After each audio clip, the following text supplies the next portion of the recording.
Tazamaji, tukisonga mbele ni kwamba wakazi wa kijiji cha Shivakala, Lusoko, eneo bunge la Tongaren, kaunti ya Bungoma, wameshangazwa na tukio moja ambapo jamaa wa miaka 21 anadaiwa kumuua nduguye wa miaka 24 kufuatia mzozo kuhusu viatu aina ya gumboots.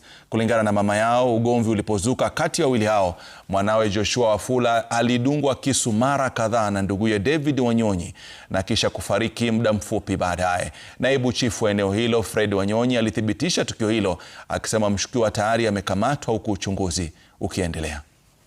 Turudi na hapa hivi. Tunarudi na hapa.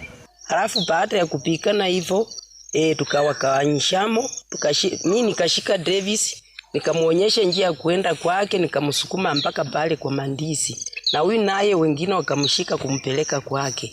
Saa ya kufanya hivyo nikaona Davis alikuja, bila alikuja. Si kujua ako na kisu. Bila alikuja alikuwa ameficha kisu.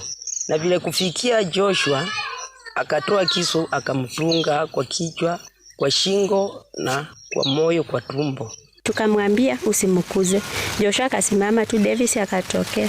Akaanza kumtandika ngumi za kifua. Huyu amesimama tu anamwambia ndugu yangu, mimi sina ubaya na wewe. Ningekuwa na shida na wewe, singekulipia bill Nairobi Hospital, utoke huko nikulete nyumbani. Sina maneno na wewe na siwezi pigana na wewe. Davis akanimwambia, umejifanya sana, wewe ndio uko na mali sana kwa hii boma. Jamii inataka kukosa mwelekeo.